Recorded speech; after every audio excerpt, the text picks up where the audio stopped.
اعوذ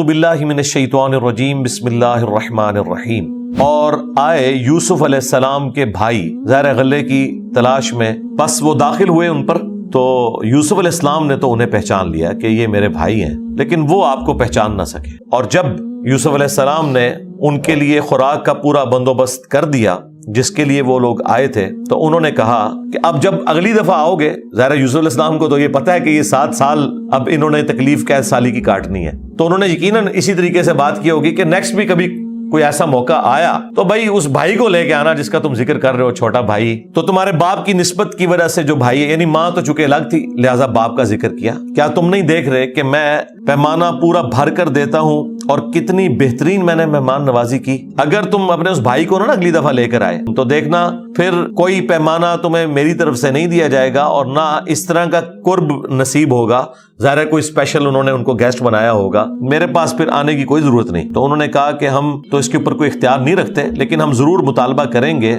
اس کے باپ سے، اور بے شک ہم اس کے اوپر اپنی پوری جو زور لگانے والا معاملہ ہے وہ کر دیں گے، باقی ابا کی مرضی۔ اور یوسف علیہ السلام نے اپنے جو وہاں پر غلام تھے جو اس خدمت کے اوپر مامور تھے ان سے کہا کہ یہ جو کچھ ساز و سامان ساتھ لے کے آئے جس کے عوض انہوں نے غلہ خریدا ہے گندم، واپسی پر ان کو بتائے بغیر وہی جو گندم کی بوریاں ہیں ان کے اندر ان کا وہ سارا سامان رکھ دینا۔ اس زمانے میں بارٹر سسٹم ہوتا تھا، یہاں پہ یہ نہیں ذکر کہ ان کی کرنسی وہاں رکھ دینا جس کے عوض انہوں نے خریدا ہے، یعرفونہا، تاکہ وہ پہچان لیں میری اس مہمان نوازی کو بھی۔ واپسی پر جب وہ لوٹ کر اپنے گھر والوں کے پاس جائیں تو انہیں ہماری یہ شفقت بھی یاد آئے، تو شاید وہ اگلی دفعہ لوٹ کر آ جائیں۔ یعنی یوسف علیہ السلام نے پورا انشور کیا ہے، ہر طریقے سے ان کے لیے ایک بساط بچھائی ہے کہ جاؤ گے کدھر، ایتھے ہی آؤ گے واپس۔ بس جب وہ لوٹے اپنے باپ کی طرف، انہوں نے کہا اے ابا جان، ہم سے تو وہ غلہ روک دیا گیا ہے، یعنی ہمیں یہ دھمکی لگائی گئی ہے کہ اگلی دفعہ ہم اپنے بھائی کو نہ لے کر گئے تو ہمیں غلہ نہیں ملے گا، یہاں تک کہ بنیامین جو یوسف علیہ السلام کے بھائی تھے ماں کی طرف سے بھی، ان کو آپ ہمارے ساتھ نہیں بھیجتے، اور بے شک ہم اس کی حفاظت کرنے والے ہیں۔ انہوں نے کہا کہ اچھا میں تمہارے اوپر اسی طریقے سے اعتماد کر لوں اس بیٹے کے بارے میں بھی جس طرح کہ اس کے بھائی کے کیس میں ہوا تھا اس سے پہلے، یعنی یوسف علیہ السلام۔ آج کی لینگویج میں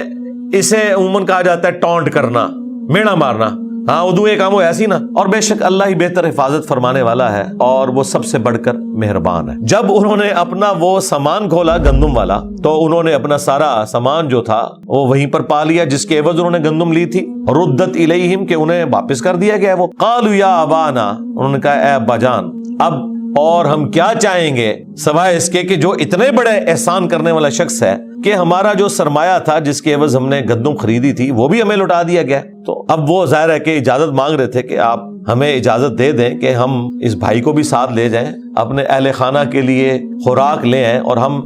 اپنے بھائی کی حفاظت کرنے والے ہیں، اور اس کے جانے کی برکت یہ ہوگی کہ ایک اونٹ کا سامان ہمیں فالتو مل جائے گا، اور یہ غلہ جو ہم آلریڈی لے کر آئے ہیں یہ تھوڑا ہے، تھوڑا اس لیے ہے کہ ہر اونٹ کے اعتبار سے انہیں ایک فیملی کا کھانا ملا تھا نا، تو بنیامین تو گیا نہیں تھا، اس کی فیملی نے اوپر دیکھے تو سونا نیچے دیکھے تو سونا تو نہیں کرنا تھا نا، تو وہ ڈیوائیڈ کیا نا۔ انہوں نے کہا میں کبھی بھی اسے تمہارے ساتھ نہیں بھیجوں گا، حتیٰ یہاں تک کہ تم میرے ساتھ پختہ عہد کر لو اللہ کو گواہ بنا کر، الا ان یحاط بکم، کہ تم ضرور اسے واپس لے کر آؤ گے، یعنی ظاہری اسباب کے اندر پوری حفاظت کرو گے، سوائے اس کے سارے ہی گھیر لیے جاؤ، یعنی تقدیر میں اگر لکھا ہے کہ تم سب کے سب پکڑے جاؤ پھر تو میں کوئی گلہ شکوہ نہیں کروں گا، لیکن تم سلامت واپس آ جاؤ اور اسے نہ لے کر آؤ، اس حوالے سے مجھے پکا عہد دو اللہ کا۔ جب انہوں نے پختہ عہد دے دیا اپنے والد کو اس حوالے سے تو انہوں نے کہا کہ اللہ تعالیٰ اس کے اوپر گواہ ہے، جو تم میرے ساتھ یہ گفتگو کر رہے ہو، میرے ساتھ عہد کر رہے ہو، میں اللہ تعالیٰ کو گواہ بناتا ہوں۔ وقال یا بنی، اب جاتے ہوئے والد کا کام ہے کہ وہ نصیحت کرے اپنے بچوں کو، تو انہوں نے ایک کریٹیکل چیز کی طرف اشارہ کیا، انہوں نے کہا اے میرے بچوں، دیکھنا کسی ایک دروازے سے اکٹھے 11 بھائی داخل نہ ہونا، بلکہ مختلف دروازوں سے داخل ہونا. اور اس کے پیچھے حکمت یہی تھی کہ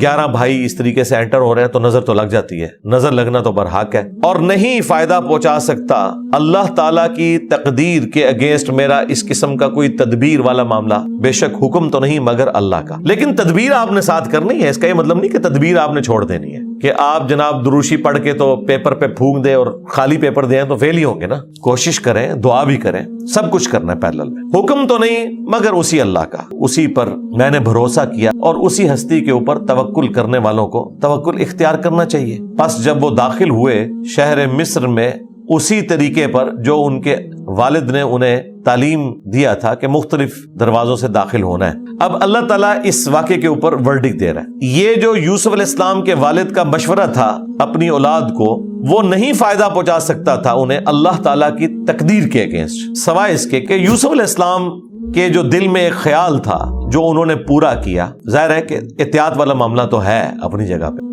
اللہ تعالیٰ نے اس کا کیٹاگوریکل ڈینائی نہیں کیا. بتانے کا مقصد یہ ہے کہ دعائیں, اذکار اور اسی طریقے سے اسباب جو ہم اختیار کرتے ہیں ان کی اہمیت اپنی جگہ, لیکن جو تقدیر میں تکلیف آنا لکھی ہوئی ہے وہ بہرحال آنی ہے, وہ نہیں ٹلے گی. البتہ جو تقدیر میں لکھا ہوا ہے کہ اگر یہ دعا کرے گا یا یہ تدبیر اختیار کرے گا تو میں اس کے لیے یہ معاملہ بدل دوں گا, وہ بدل جائے گا. اس لیے اللہ تعالیٰ نے ساتھ کیا بات ارشاد فرمائی, اور بے شک یعقوب علیہ السلام صاحب علم تھے, اس علم کے سبب جو ہم نے ان کو سکھایا تھا. یعنی یہ اللہ تعالیٰ نے ہی سکھایا تھا کہ نظر بد سے بچنے کا طریقہ ایک یہ بھی ہے, لیکن اکثر لوگ اس حقیقت کو نہیں جانتے. تو جب وہ داخل ہوئے یوسف علیہ السلام کے پاس ان کے محل میں, ظاہر ہے یوسف علیہ السلام نے تو پہلے ڈیوٹیاں لگائی ہوئی ہوں گی آگے جی, تو انہوں نے اپنے قریب بلایا اپنے بھائی کو جو ان کا بھائی تھا. بھائی تو سارے تھے, جو والدہ کی طرف سے بھی کامن تھا. تو ان کا بے شک میں تیرا بھائی ہوں, گمشدہ بھائی جو یوسف. اب یہ بات کرنے کے لیے انہوں نے کتنا ٹائم لیا ہوگا, کتنا ذہن بنایا ہوگا. تو اب غم زدہ نہ ہونا جو کچھ ان بھائیوں نے کیا, خواہ وہ یوسف علیہ السلام کے ساتھ کیا یا ان کے بعد بنیامین کے ساتھ بھی کیا. اب پھر وہی اسٹیج آ گئی کہ جب پورا ساز و سامان انہوں نے دے دیا ان کو, تو اب یوسف علیہ السلام کو اللہ تعالیٰ نے ایک ترکیب سجھائی کہ آپ اس طریقے سے کریں اور اس بھائی کو روک بھی لیں اپنے پاس اور باقی بھائیوں کو پتہ بھی نہ چلے, اور وہاں پر جو قانون تھا اس کی وائلیشن بھی نہ ہو. تو انہوں نے اپنا ایک قیمتی جو پیالہ تھا نا وہ اپنے بھائی کے ساز و سامان میں رکھ دیا, اور پھر ایک پکارنے والے نے پکارا, اے قافلے والو, بے شک تم تو کوئی شک نہیں اس کے اندر کہ چور ہو. تو انہوں نے حیرت زدہ ہو کر جواب دیا کہ تمہاری کون سی چیز گم گئی ہے جس چوری کا الزام ہم پہ لگا رہے ہو, ہم تو وہی غلہ لے کے نکلے, چوری کہاں سے کر لی. انہوں نے کہا کہ ہمارا جو بادشاہ ہے نا اس کا ایک پیالہ ہے بڑا قیمتی, وہ گم ہو گیا, اور جو شخص بھی ڈھونڈے گا نا اسے ہم 1 اونٹ کے برابر غلہ فری دے دیں گے انعام کے طور پر. اور اس ندا دینے والے نے کہا کہ میں اس کا ضامن ہوں کہ اگر کوئی یہ گمشدہ پیالہ لے آئے جہاں سے بھی لے آئے تو ہم اسے 1 اونٹ کے برابر غلہ دیں گے. انہوں نے کہا اللہ کی قسم, بے شک تم لوگ خوب جانتے ہو کہ ہم کوئی زمین میں فساد مچانے نہیں آئے, ہم تو خود 2 وقت کی روٹی کے لیے یہاں پہ آئے ہوئے ہیں, اور ہم اس میں کوئی شک ہی نہیں ہے کہ ہم کوئی چوری کرنے والے نہیں ہیں. تو یوسف علیہ السلام کے جو خادم تھے انہوں نے کہا کہ بتاؤ کہ کیا سزا ہوگی اگر تم جھوٹے ثابت ہو جاؤ اور تمہارے قافلے میں سے ہی کوئی مال نکل آئے. انہوں نے کہا کہ بدلہ یا سزا اس چیز کی کہ جس کے سامان میں وہ چیز نکل آئے تو وہی اس کا بدلہ, یعنی اس کو تم نے غلام بنا لینا. ظاہر ہے غلامی والا سسٹم تو چل رہا تھا, اس طریقے سے ہی ہم ظالموں کو بدلہ دیا کرتے ہیں, سزا دیا کرتے ہیں, یعنی ہمارے علاقے میں تو یہی چلتا ہے. بس انہوں نے تلاشی لینی شروع کر دی. بنیامین جو ان کا بھائی تھا اس کے سامان سے پہلے باقی لوگوں کے سامان کی, ڈائریکٹ ادھر سے شروع کرتے ہیں تو پھر بھی ڈسکلوز ہو سکتی ہے یہ چیز کہ تو پورا پلان ہوا ہے. ان کے بھائی کے ساز و سامان کی تلاشی سے پہلے باقیوں کی لی, اور اس کے بعد انہوں نے آخرکار وہ پیالہ ریٹریو کر ہی لیا ان کے بھائی بنیامین کے سامان میں سے. کذالک کدنا لیوسف,